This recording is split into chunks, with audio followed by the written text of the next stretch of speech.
Yo guys, welcome back. It is Ripe again, back with episode 31 of our Reddit series. And I just wanted to mention that lately we have been averaging more comments and sometimes more likes than channels who have 5 to 20,000 more subscribers than us. So Ripe stars, please keep it up, keep liking, keep subscribing. I cannot thank all of you guys enough for that. So without any further ado, let's hop right into the stories. My entitled mother-in-law, the Mooch. To set the stage. My mother-in-law just loves money. It is her favorite thing in the world.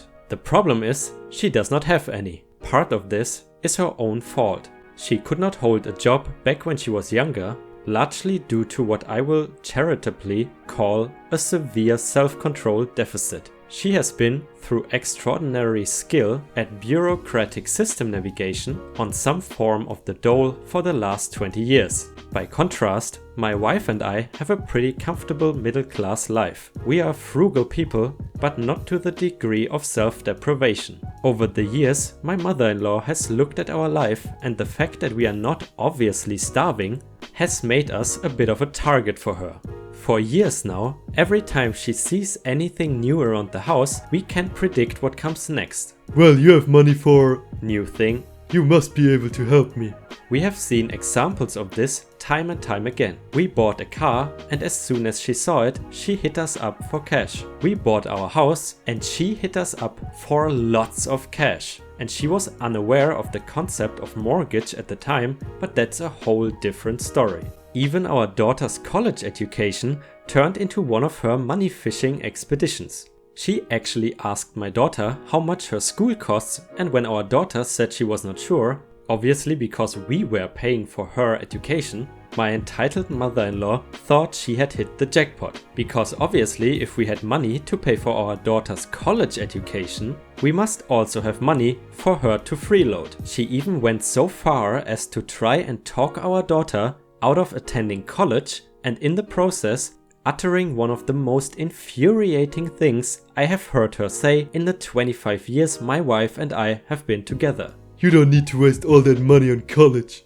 You are pretty enough to find yourself a man to take care of you. To her credit, my daughter did not listen, and she graduated 2 years ago. That's my mom-in-law's entire mentality. She views every penny that we spend on anything other than her as money that has been stolen from her. And we can expect that she will throw any spending right back in our faces. Which brings me to her current meltdown. The semester after our daughter graduated college, my wife got a wild hair to go back herself. My wife enlisted in the US military straight out of high school, and after her service was a stay-at-home mom to our daughter. Once our daughter graduated, it finally spurred her to do this for herself. Going back to school, predictably, drove my mother-in-law absolutely crazy. Referring back to her mentality, she saw our daughter's graduation as a sign that we would now have more available income and thus a greater capacity to send cash to her. When my wife went back, taking a couple of classes at the local community college, my mother-in-law's plans went in the crapper and she was super annoyed. What the hell do you want to do that for? Throwing all that money away for what? What kind of a job will you get with that? Who will hire you at your age? And of course, the requests for money came flooding in. She even sent the flying monkeys. My wife's uncle called my wife to say that my mother-in-law was in a bad state and could really use some help.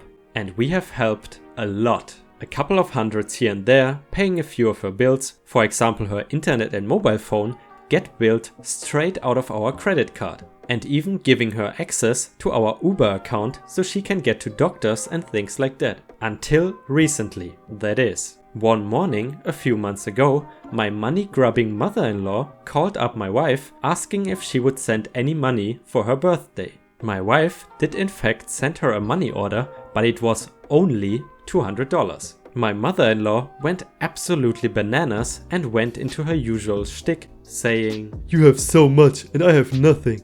And you hate me so much that you will piss away all that money on college when you already have a man with a job and don't need it. And you cannot send me more than just that? Never mind the fact that we had also sent her a $200 grocery delivery the day before. She just got crazier from there on. She actually emailed my wife proposing a budget for her, and she put in some serious work on it. She worked out roughly how much our mortgage payment was. She wasn't too far off, by the way.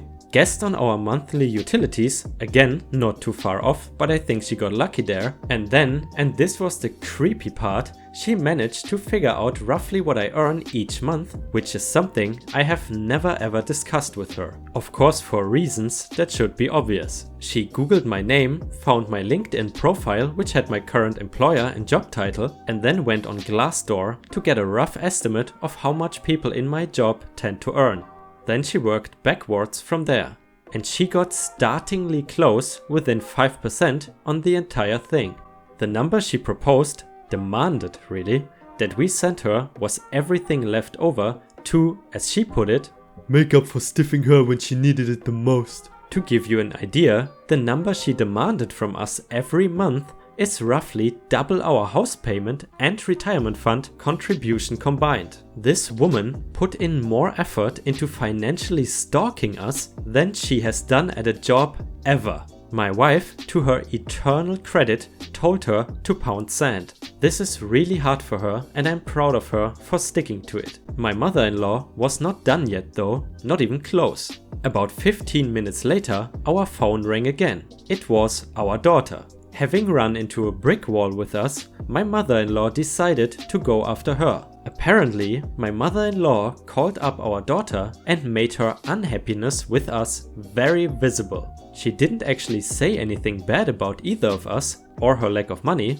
She just did the whole passive-aggressive thing where she made a big display of how sad she was, so as to make our daughter very concerned about her well-being. My wife went ballistic. My entitled mother-in-law can screw with her all she wants to, but the moment she drags our daughter into her tantrum and tries to manipulate her into enlisting in her corps of flying monkeys, that is crossing one hell of a line. I won't go into a lot of detail on the phone call that followed, only to say that a lot of horrific things were said. My wife tore her mother a new a-hole on that call. About 1 month passed and more flying monkeys called. That crown of thorns of being abandoned by her rich daughter was way too comfortable for her. Finally, she gave in though on our daughter's birthday.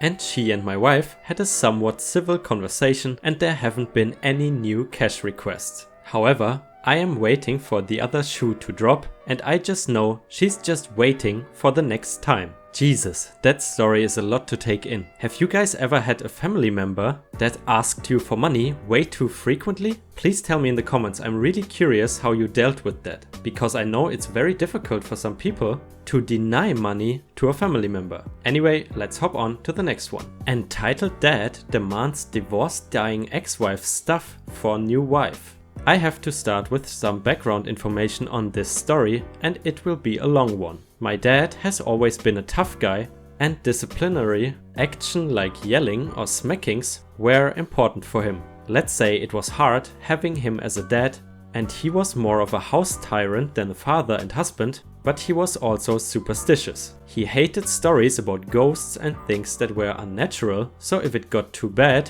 my mother used to tell him that she was going to be cremated and have her ashes spread around his house to haunt him. Needless to say, he did not like that. As the years passed, he wanted a divorce, and I don't really know what happened or why, but it was just the best thing that could have happened to my mother, since she started blossoming personally and she got a job, even though she had been a stay-at-home mom who did not even have a driver's license.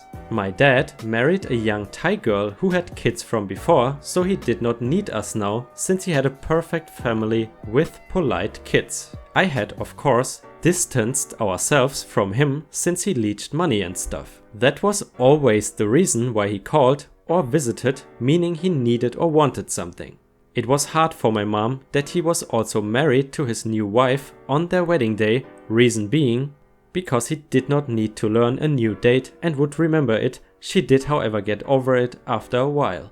And then the bomb hit. She went in for a routine surgery, and they found her pains did not come from what they thought it was, but it turned out to be cancer, last stage, and she was dying. This hit her hard and us her kids as well. My dad, well, I don't think he cared that much since he had his new family. I tried to spend as much time as I could with my mom and we talked a lot on the phone since I lived on the other side of the country. Then I get a phone call from her and she was deeply upset and in tears after my dad had called her and it took a while to get the story. I don't know exactly what he had said, but it was something like this. Hey, it's Dad, how are you? Yes, I have heard you have cancer and that you are dying. And some random chit chat while he homed in on the topic and what he wanted, as usual. It's so cold these days and my wife is not used to this weather. I was wondering about your fur coats that I bought for you. Well, you don't need them anymore now, so I want to have them for my new wife, and the bike you used to get to work, could you have that too? Since you cannot work anymore anyway, and you won't need it. I could not believe how inconsiderate he was, and I was really pissed off. My mom told me about the divorce and also told me everything that was hers since the settlement she paid him out to keep the stuff. She said when I die, he is not getting any of it, and if he does, I will turn in my grave and haunt him. After a while, I promised I would make sure he did not get any of the things he was wanting. After hearing this, she calmed down and was at peace with the situation, while she gradually got sicker, with more pain, and it went downhill fast, not fast enough though from my perspective, and anyone who has seen a person slowly die of cancer will understand what I mean. The pain they suffer near the end is horrible. My mother then passed away and we sorted her stuff in equal shares and had a draw of tickets about who would get what since she had no last will, and a bit after the funeral I got a call from my dad. He wanted to come visit and he also asked what we did with her stuff and who got this or that and so on, and I said I did not really know because we did not really prioritize that since we were so upset. Well, he came anyway to visit and I probably need to fill in that I have always been a bit afraid of my dad because I was easy to manipulate or wear down in arguments into caving in. So as soon as he came, he started looking around, noticing the stuff that I had got, telling me that was really his, and he said, "Oh, do you have that? Did you know that really belongs to me? That glass cabinet is mine too. I did not get anything in the divorce. She did not let me take anything." It turns out he wanted to have most of what I inherited from her, and I could see and feel what was coming, since I know how entitled he is and how he tries to manipulate and wear you out, so you just give in to get rid of him. Then it was like my mom was standing next to me and talking to me, and I could hear her in my head saying that I should not give him anything of it or she will haunt him. I looked at him and finally I managed to stand my ground, and I told him I knew that she had bought him out of the estate, and I also told him that I promised her that I would not give him any of it since she would not have peace and would come to haunt him. I could hear my mom giggle as I saw all the color of his face disappear, and he went completely pale, stuttered and lost all interest in staying for a visit, choosing to leave quickly after.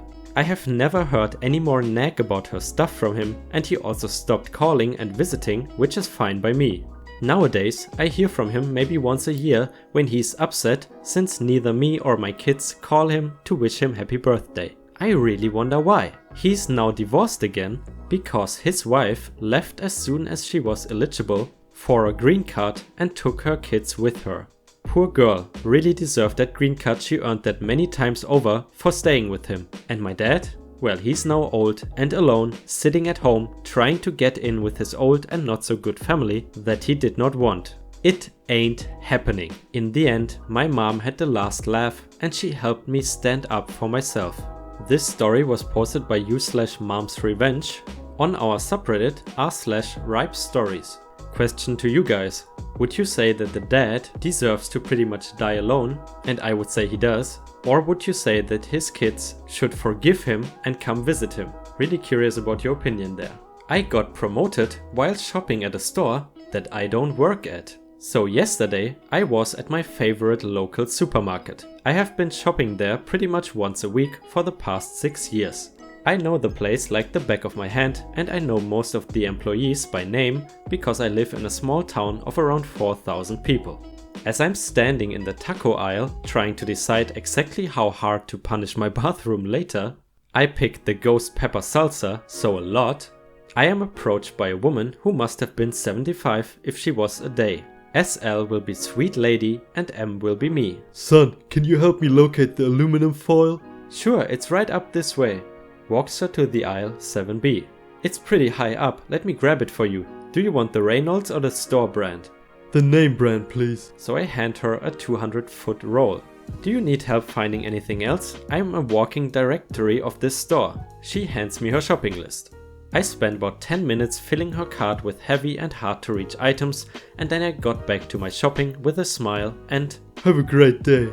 As I'm standing in the checkout, I see the SL arguing with the floor manager. His name was Greg, he goes to my church and we are pretty familiar with each other. Over by the express line. I pay for my groceries and walk over to be nosy and maybe help out. SL is telling Greg that the big guy with the red beard helped her and I didn't get his name, and she wants to see him get a bonus, promotion or employee of the month something. Greg is insistent that no one with that description works there. I get to the counter and before I can explain that I don't even work here, Greg pipes up. Oh, you mean Mark? Yeah, he's one of our best employees. Mark, this lady has been over here singing your praises for the past 5 minutes. I didn't even know you were working today. Me, lying through my teeth. Well, Sharon, a cashier I know, called me and said we were slammed, so I came in on my day off. Well, that's some real initiative. How would you like to be assistant to the regional manager? We are both huge Office fans, by the way. Oh my god, thank you. Are you sure? Well, you definitely earned it. See, this is why I shop here instead of Walmart, even though you guys charge more. You care about your employees and your employees care about your customers. So that is how I became assistant to the regional manager at the store I'm not even employed by. That was once again a surprisingly wholesome r/I don't work here lady story. Please tell me in the comments if you want to hear more wholesome r/I don't work here stories, or if you prefer the ones that feature more drama. Anyway, let's continue. He's not one of our contractors, he's one of your soldiers, sir. Okay, so people have been asking me for more stories from my military service. This one is from my US Army Reserve unit. So one day, when my unit is on their annual training, we were training at a large military installation and they really did not have anything for the mechanics to do after our unit training, so we were handed off to a motor pool run by a bunch of contractors that worked for one of the reserve units. They did not know what to do with us, so they put us on parts inventory.